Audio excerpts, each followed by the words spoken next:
it's Valeria. I will be picking up on Chapter 1, The Quantum You. Early physicists divided the world into matter and thought, and later matter and energy. Each member of those pairs was considered to be entirely separate from the other, but they're not. Nevertheless, this mind over matter duality shaped our early worldview that reality was essentially predetermined and that people could do little to change things through their own actions, let alone their thoughts. Fast forward to our current understanding that we are part of a vast, invisible field of energy which contains all possible realities and responds to our thoughts and feelings. Just as today's scientists are exploring the relationship between thought and matter, we are eager to do the same in our own lives. And so we ask ourselves, can I use my mind to create my reality? If so, is that a skill that we can learn and use to become who we want to be and create the life we want to experience? Let's face it, none of us is perfect. Whether we'd like to make some change to our physical self, emotional self, or spiritual self, we all have the same desire. We want to live life as an idealized version of who we think and believe we can be.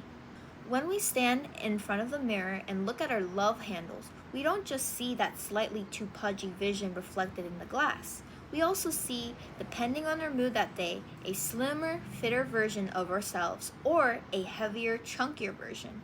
Which of our images is real? When we lie in bed at night, reviewing our day and our efforts to be a more tolerant, less reactive person, we don't just see the parent who lashed out at our child for failing to quietly and quickly submit to a simple request. We envision either an angelic self whose patience was stretched like an innocent victim on the rack or a hideous ogre laying waste to a child's self-esteem. Which of those images is real? The answer is all of them are real. And not just those extremes, but an infinite spectrum of images ranging from positive to negative. How can that be? For you to better understand why none of those versions of self is more or less real than the others, I'm going to have to shatter the outmoded understanding about the fundamental nature of reality and replace it with a new one. That sounds like a major undertaking, and in some ways it is, but I also know this.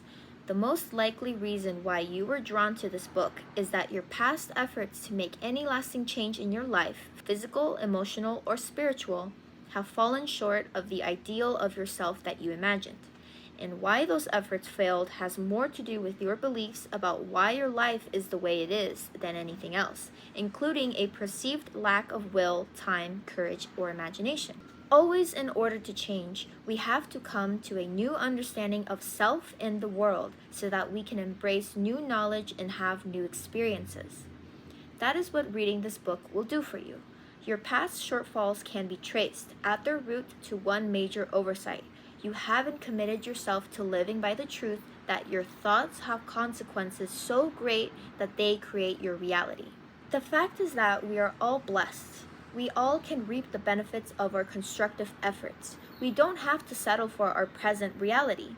We can create a new one whenever we choose to.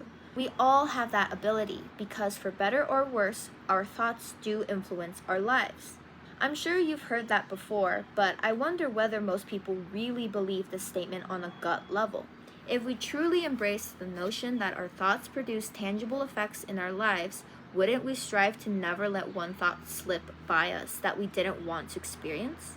And wouldn't we focus our attention on what we want instead of continually obsessing about our problems? Think about it. If you really knew that this principle were true, would you ever miss a day in intentionally creating your desired destiny? To change your life, change your beliefs about the nature of reality.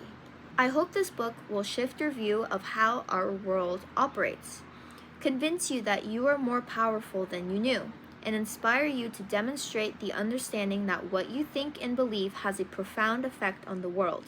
Until you break from the way you see your present reality, any change in your life will always be haphazard and transitory. You have to overhaul your thinking about why things happen in order to produce enduring and desired outcomes. To do that, you'll need to be open to a new interpretation of what is real and true. To help you shift into this mode of thought and begin to create a life of your choosing, I have to begin with a bit of cosmology, the study of the structure and dynamics of the universe. But don't be alarmed, we're merely going to skim through the nature of reality 101 and how some of our views about it have evolved to reach our present understanding. All of this is to explain, of necessity, in a brief and simple way, how it is possible that your thoughts shape your destiny. This chapter just might test your willingness to abandon ideas that have, in a sense, been programmed into you for many years on a conscious and subconscious level. Once you gain a new conception of the fundamental forces and elements that constitute reality, it won't fit into that old perception in which the linear and the orderly rule the day. Be prepared to experience some fundamental shifts in understanding. In fact, as you begin to embrace this new outlook, your very makeup as a human being will change. It is my wish that you will no longer be the same person you were when you began. Obviously, I'm about to challenge you, but I want you to know that I'm entirely empathetic because I too have had to let go what I thought was true and leap into the unknown. To ease into this new way of thinking about the nature of our world, let's see how our worldview was shaped by the early belief that mind and matter were separate things. Always matter, never mind. Always mind, never matter. Connecting the dots between the outer physical world of the observable and the inner mental world of thought has always presented quite a challenge to scientists and philosophers. To many of us, even today, the mind appears to have little or no measurable effects on the world of matter. Although we'd probably agree that the world of matter creates consequences affecting our minds, how can our minds possibly produce any physical changes affecting the solid things in our lives? Mind and matter appear to be separate. That is, unless there's a shift in our understanding about the way physical, solid things actually exist. Well, there has been such a shift, and to trace its beginnings, we don't have to go back very far. For much of what historians consider modern times, humanity believed that the nature of the universe was orderly and thus predictable and explainable.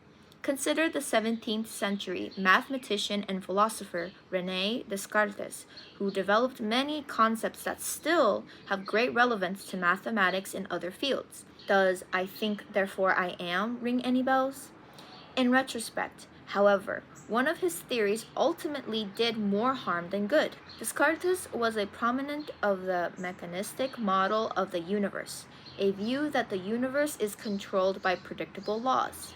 When it came to human thought, Descartes faced a real challenge. The human mind possessed too many variables to neatly fit into any laws.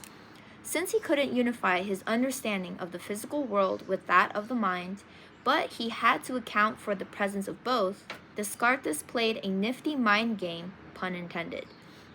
He said that the mind was not subject to laws of the objective physical world, so it was completely outside the bounds of scientific inquiry. The study of matter was the jurisdiction of science, always matter, never mind, whereas the mind was God's instrument, so the study of it fell to religion, always mind, never matter. Essentially, Descartes started a belief system that imposed a duality between the concepts of mind and matter. For centuries, that division stood as the accepted understanding of the nature of reality. Helping to perpetuate Descartes' beliefs were the experiments and theories of Sir Isaac Newton. The English mathematician and scientist not only solidified the concept of the universe as a machine, but he produced a set of laws stating that the human beings could precisely determine, calculate, and predict the orderly ways in which the physical world would operate. According to the classical Newtonian physics model, all things were considered solid. For example, energy could be explained as a force to move objects or to change the physical state of matter. But as you will see, energy is much more than an outside force exerted on material things. Energy is the very fabric of all things material and is responsive to mind. By extension, the work of Descartes and Newton established a mindset that if reality operated on mechanistic principles, then humanity had little influence on outcomes. All of reality was predetermined. Given that outlook, is it any wonder that human beings struggled with the idea that their actions mattered, let alone entertain the notion that their thoughts mattered or that free will played any part in the grand scheme of things? Don't many of us still labor today, subconsciously or consciously, under the assumption that we humans are often little more than victims? Considering that these cherished beliefs held sway for centuries, it took some revolutionary thought to counter Descartes and Newton. Einstein, not just rocking the boat, rocking the universe. About 200 years after Newton, Albert Einstein produced his famous equation E equals mc squared, demonstrating that energy and matter are so fundamentally related that they are one and the same. Essentially, his work showed that matter and energy are completely interchangeable. This directly contradicted Newton and Descartes and ushered in a new understanding of how the universe functions.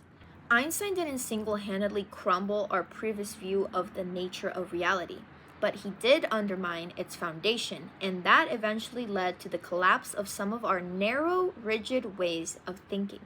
His theories set off an exploration of the puzzling behavior of light.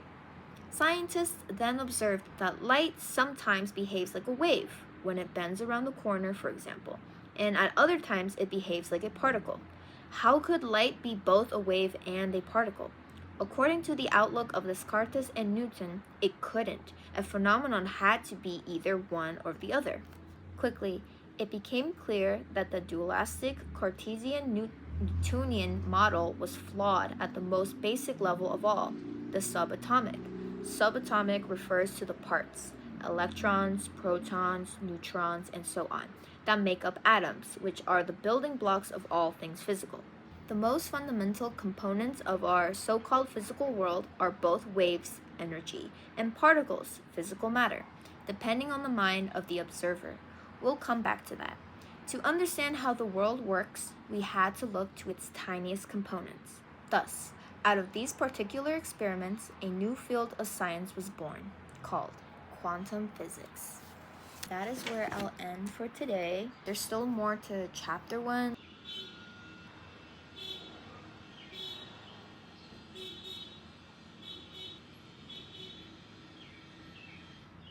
Thank you.